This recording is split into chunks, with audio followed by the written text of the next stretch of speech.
तो अब हम करेंगे प्रश्नावली 1.1 हिंदी में है। और बनाने का मकसद यही है कि बहुत से कमेंट्स आते थे कि सर हिंदी में बनाए। हालांकि मेरे एक चैनल है जिसका नाम है चलो कदम बढ़ाए, उस पर कमेंट्स आते कि हिंदी में बनाए। तो हिंदी में मैंने एक चैनल बनाया जिसका नाम है मैथ्स विद हरी सर। तो यहाँ पर हम इस प्रश्नावली को करने वाले हैं। और गवर्नमेंट ने जो एक नया सिलेबस तैयार किया है बच्चों के लिए कि चैप्टर तो वही हैं, कुछ चैप्टर हटा दिए गए हैं और कुछ छोटे कर दिए गए हैं, प्रश्नावली को हटा दिया गया है। तो लेकिन 1.1 तो पूरा दिया हुआ है। तो आइए इसको करना शुरू करते हैं। सबसे पहले क्या कहा है, क्या शून्य एक परिमेय संख्या? शून्य का मतलब जीरो से है। क्या इसे आप पी बाई क्यू के रूप में लिख सकते हैं, जहां पी और क्यू पूर्णांक है, इंग्लिश में इंटीजर बोलते हैं, और क्यू जीरो के बराबर नहीं होना चाहिए। ठीक है। अब देखो बच्चों, अब मैं आपको बताता हूं। यहां पर आपको एक बात याद रखनी है, कैसा भी प्रश्न आ जाए आपके एग्जाम में, टेस्ट में, आपको उसको ध्यान से पढ़ना है और ध्यान से पढ़कर उसको सोल्व करना है। इसमें पूछा जीरो एक परिमेय संख्या है। जी हां, जीरो एक परिमेय संख्या है। क्यों? क्योंकि जीरो के नीचे एक तो मौजूद होगा ना भाई। वो संख्या जो पी बाई क्यू की फॉर्म में लिखी जा सके और क्यू बराबर नहीं होना चाहिए जीरो के, यानी जीरो के नीचे जीरो नहीं होना चाहिए। वन तो हमेशा रहता है। अगर जीरो होगा तो लिखा होगा, मान लीजिए जैसे 7 है, 7 लिख दिया मैंने, 7 के नीचे हमेशा एक रहता है। अगर जीरो लिखा होगा तो फिर जीरो लिखना पड़ेगा। अगर ऐसा नंबर आता है तो 7/0 क्या ये परिमेय संख्या है? जी नहीं, ये परिमेय संख्या नहीं है। क्यों नहीं है? क्योंकि यहां साफ साफ लिखा है क्यू जीरो के बराबर नहीं होना चाहिए, यानी क्यू की जगह जीरो नहीं आनी चाहिए। यहां पे जीरो आ गई तो ये परिमेय संख्या नहीं है, ये परिमेय संख्या है। तो इसमें पूछा था जीरो एक परिमेय संख्या है। जी हां, जीरो एक परिमेय संख्या है, क्योंकि उसको पी बाई क्यू के रूप में लिखा जा सकता है। ठीक है, आगे चलते हैं। आगे लिखा है बच्चों यहां पर 3, ये देखो 3 और 4 के बीच में 6 परिमेय संख्या लिखिए। अब यहां पर 3 और 4 के बीच में, 3 और 4 के बीच में 6 परिमेय संख्या बतानी है आपको।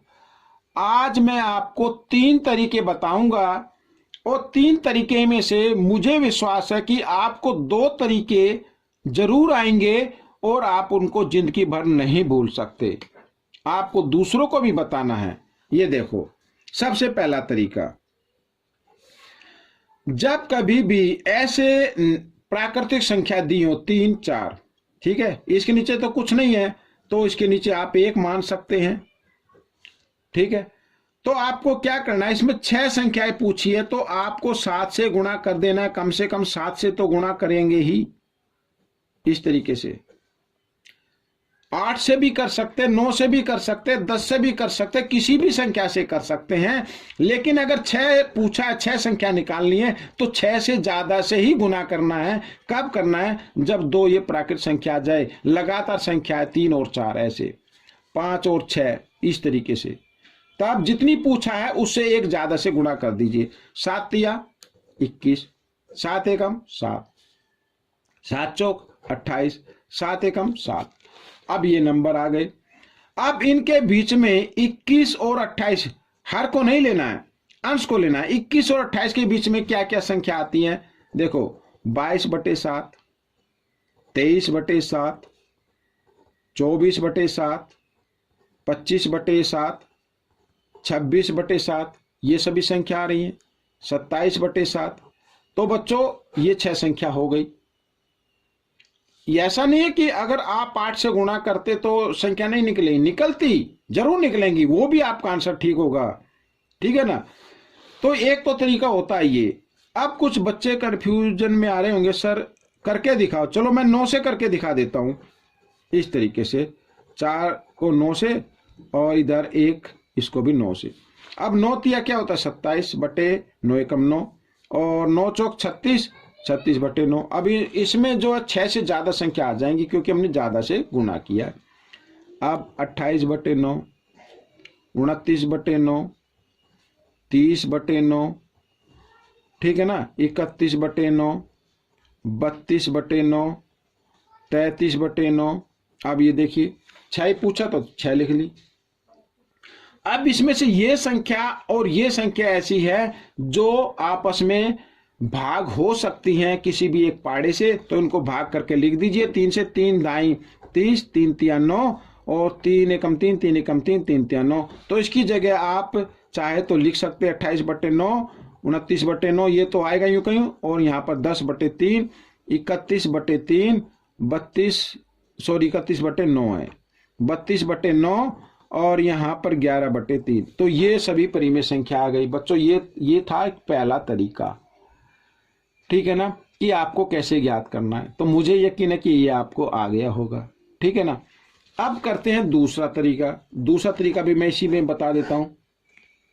3 और 4 के बीच में करनी थी ना, इनके नीचे 1 तो हमेशा रहता ही है, तो आप क्या करें, 1 0 इधर लगा दे, 1 इधर लगा दे, 1 इधर लगा दे, 1 इधर लगा दे। अब 30 और 40 के बीच में जो जो संख्या आती है उनको लिखते जाइए, इस तरीके से लिखते जाइए। ये देखो लिखते जाइए ऐसे। तो बच्चों ये देखो यहां पर 1 2 3 4 5 ये हो गई। अब जो भी नंबर इसमें से कट रहा है उसको काट के लिखना है, क्योंकि ये सभी फ्रैक्शन यानी भिन्न संख्या कहलाती है। अगर आपने लिख दिया 32/10 एक परिमेय संख्या है, तो 32/10 एक परिमेय संख्या भी नहीं है। इसको अगर हम काट के लिखेंगे 2 से तो ये 16 पे कटेगा और ये 5 पे, तो इसकी जगह 16/5 आ जाएगा। तो ये 16/5 एक परिमेय संख्या बन जाएगी। जो कटता उसको काट के लिखना है तो परिमेय संख्या बन जाएगी। और एक चीज और याद रखनी है कि अगर आप पीछे अपने गणित में उत्तर देखेंगे तो जरूरी नहीं कि आपके उत्तर उससे मैच करेंगे। हाँ, कुछ मैच कर सकते हैं, क्योंकि हो सकता है आपने इस तरीके से निकाला हो और गणित में इस तरीके से दिया हो, ये भी तो हो सकता है ना। तो बच्चों ये तरीका हो गया। आइए करते हैं एक और तरीका यहाँ पर। तो इस तरीके को भी हम सीख लेते हैं। यहाँ पर ये देखो, ये थोड़ा बड़ा तरीका है, बच्चे इसको अवॉइड करते हैं। जब 1/2 यहाँ पर लिखा है पहली, यहाँ पर पहली लिख देता हूं और यहाँ पर दूसरी, यानी पहली संख्या और दूसरी संख्या। जैसे 3 और 4 दिया हुआ है ना यहाँ पर, तो 1/2 और पहली की जगह लिखना 3 जमा और दूसरी की जगह लिखना दूसरी संख्या। अब 1/2 क्योंकि ब्रैकेट और संख्या के बीच में कोई निशान नहीं, तो गुणा का निशान बनाना है। 3 में 4 जमा कर देने 7 और यहाँ पर 1 रखना, 7 एकम 7 और 7/2। ये पहली परिमेय संख्या आ गई बच्चों यहाँ पर, ठीक है। अब आप कहेंगे सर दूसरी कैसे निकाले, तो दूसरी निकालने का तरीका भी ये रहा। तो वही फार्मूला 1/2 और यहाँ पर लिखा ना फर्स्ट और सेकंड, यानी इनमें से कोई एक नंबर लेना है बाप के। तो मान लो 3 ले लेते हैं, ठीक है, जमा। अब दूसरी जो संख्या लेनी है, अब वो ये नंबर लेना है 7/2, इसके नीचे 1 मान लीजिए, ठीक है। आइए करते हैं 1/2। अब 2 रेखा लघुत्तम लेंगे तो 2 आ जाएगा, 7 क्रॉस में गुणा कर देंगे, 2 तिया 6 जमा 1 7 7। यहाँ पर 1/2 आगे कर लेते हैं गुणा, क्योंकि ब्रैकेट और इस 1/2 के बीच में कोई निशान नहीं, तो गुणा 7 जमा 6 13/2। तो 13 एकम 13, 2 दूनी 4, ये दूसरी परिमेय संख्या आ गई। अब तीसरी निकालनी है तो 1/2 और इनमें से कोई एक संख्या ले लीजिए बच्चों, इनमें से कोई एक संख्या ले लीजिए। मान लो हम 4 ले लेते हैं अब की बार, और एक संख्या ये लेनी है जो अब की बार आई है। तो फिर यही सिलसिला आपका जारी रहेगा। तो इस तरीके से भी आप इसको निकाल सकते हैं, लेकिन ये तरीका बड़ा हो जाता है, ठीक है, इसलिए इसको अवॉइड करें। पहले जो 2 तरीके बताए उन तरीके से आपको निकालना है। आइए करते हैं आगे का प्रश्न। अब यहां पर लिखा है 3/5 और 4/5 के बीच 5 परिमेय संख्या ज्ञात करो। 3/5 और 4/5, ठीक है, 3/5 और 4/5 सबसे आसान तरीका अप्लाई करते हैं। 3/5 इसमें 1 0 लगाओ, यहाँ 1 0 लगाओ। 4/5 यहाँ भी 1 0 लगाओ, यहाँ भी 1 0 लगाओ। आप इनके बीच में जो भी संख्या आते हैं उनको लिख दो, 31/50, 32/50, 33/50, 34/50, ठीक है, 36/50 या 35/50 भी आप लिख लो। आप देखो जितनी भी पूछा जाए उतनी संख्या लिख सकते हैं। अगर मान लीजिए इसमें पूछा जाए 20 संख्या, लेकिन आई तो हमारे पास 9 या 10 संख्या है, तो आप एक जीरो और लगा सकते हैं, इधर इधर भी एक जीरो, दो जीरो लगा के भी कर सकते हैं।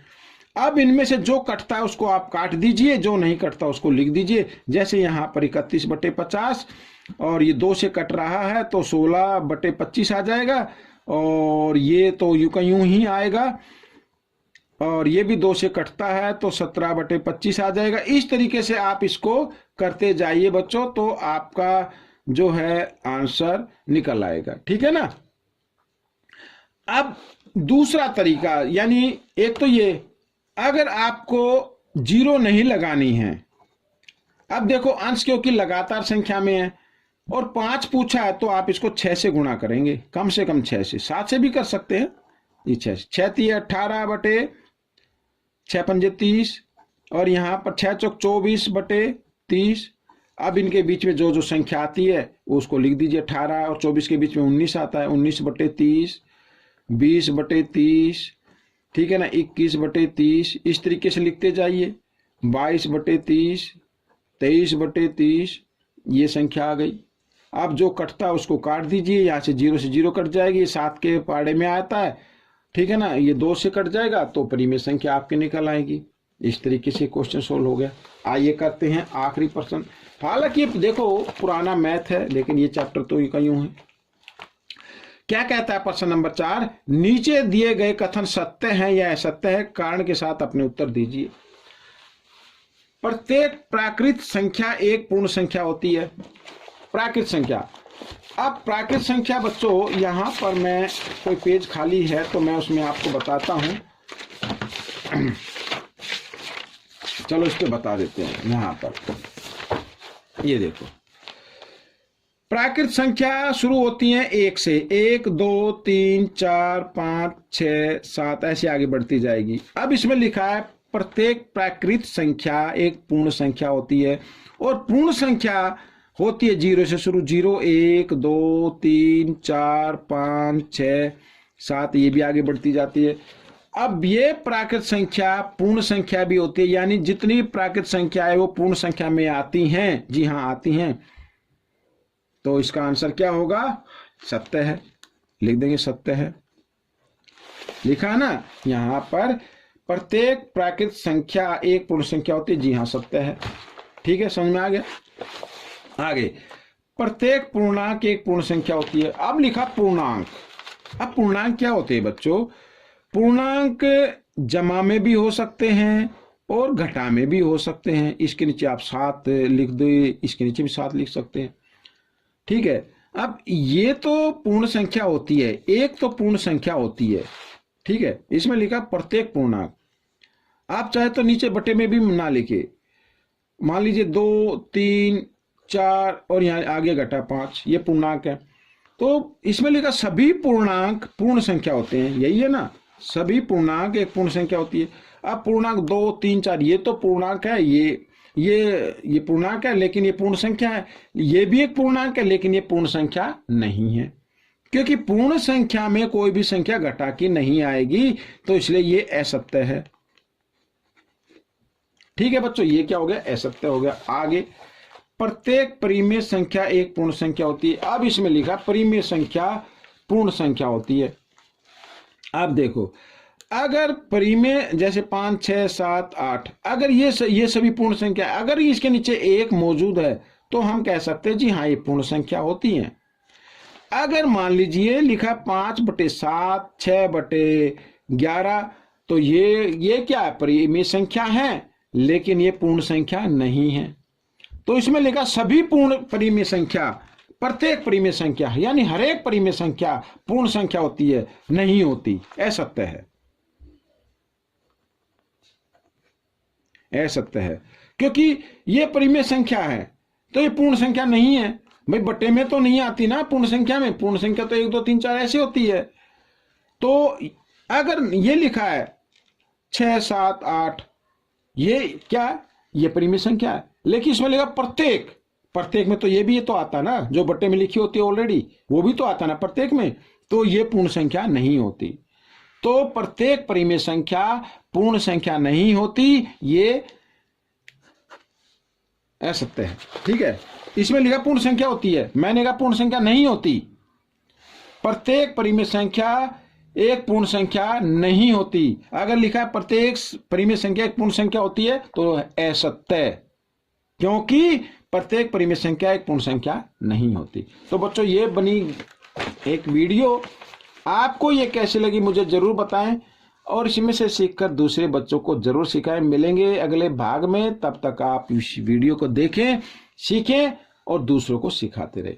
धन्यवाद।